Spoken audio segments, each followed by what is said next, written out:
पिछले 23 वर्ष में ये पहली बार है जब अमेरिका के किसी फाइटर जेट को कॉम्बैट ऑपरेशन के दौरान गिराया गया है। अमेरिका को अपनी हवाई ताकत पर हमेशा से बहुत नाज रहा है।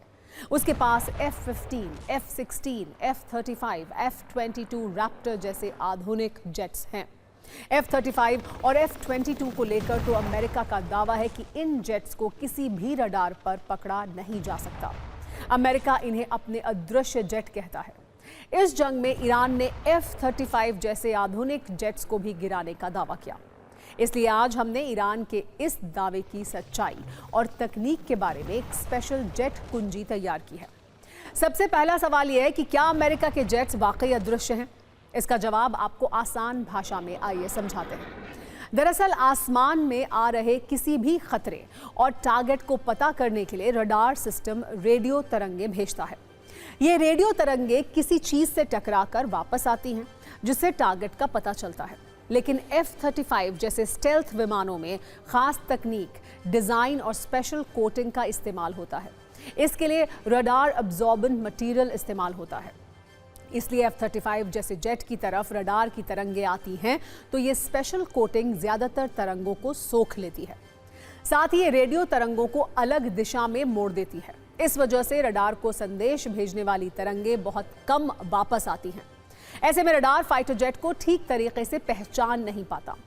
कम तरंगे वापस आने से रडार इन फाइटर जेट्स को धूल या कोई पक्षी समझ लेता है। रडार ये मान लेता है कि इतनी छोटी चीज कोई विमान नहीं हो सकती। इसीलिए F-35 जैसे जेट्स रडार स्क्रीन पर दिखाई नहीं देते हैं। कई डेमो में ये साबित भी हुआ कि लंबी दूरी से F-35 जेट रडार पर किसी पक्षी जितना दिखता है, जबकि दूसरे साधारण जेट किसी फुटबॉल के आकार जितने दिखते हैं। ऐसे में आपके मन में एक सवाल होगा कि अगर रडार F-35 जैसे जेट्स को कोई छोटी चीज समझकर छोड़ देता है, तो रडार को इस तरह तैयार क्यों ना किया जाए कि वो छोटे से छोटे टारगेट को भी बता दे।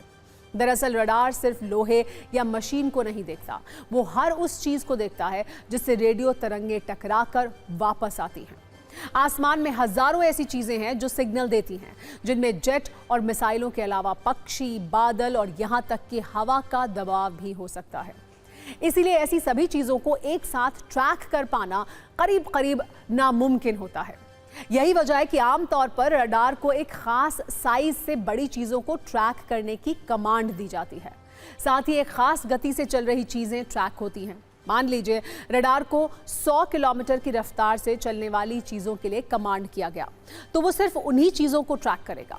लेकिन अगर सभी चीजों को ट्रैक करने के लिए रडार को कमांड दी जाए तो एक साथ कई टारगेट दिखने लगेंगे। इतने टारगेट दिखेंगे कि रडार स्क्रीन पूरी तरह भर जाएगी। डेटा ओवरलोड के कारण असली खतरा पता ही नहीं चल पाएगा। अब आपको यह भी जान लेना चाहिए कि ईरान अमेरिका के इन आधुनिक जेट्स को कैसे गिरा रहा है, वो भी तब जब राष्ट्रपति ट्रंप का दावा है कि ईरान का एयर डिफेंस तो तबाह हो चुका है। दरअसल किसी आधुनिक जेट को आमतौर पर दो तरीके से गिराया जा सकता है। पहला, रडार गाइडेड तकनीक से, जिसमें रडार आसमान में किसी विमान का पता लगाता है। रडार पर पकड़े जाने पर एयर डिफेंस सिस्टम एक्टिव होता है। फिर उस जेट को गिराने के लिए मिसाइल दागी जाती है। फायर एंड फॉरगेट मोड में मिसाइल विमान को ट्रैक कर गिरा देती है। लेकिन ईरान की वर्तमान ताकत के साथ ऐसा संभव नहीं है। इसलिए दूसरी तकनीक इस्तेमाल हो रही है, जिसे हिट सीकिंग सिस्टम या infrared search and track system कहते हैं। दरअसल जेट का इंजन गर्म और इंफ्रारेड किरणें छोड़ता है। Infrared search and track system इस गर्मी और इंफ्रारेड किरणों को पहचान लेता है। जेट्स के इंजन की गर्मी से सेंसर एक्टिव होता है। हीट के आधार पर मिसाइल जेट्स को टारगेट कर लेती है। लेकिन इस तकनीक का इस्तेमाल भी उतना आसान नहीं जितना सुनने में आपको लग रहा होगा, वो भी F-35 जैसे सुपर हीरो जेट के खिलाफ तो बिल्कुल भी नहीं।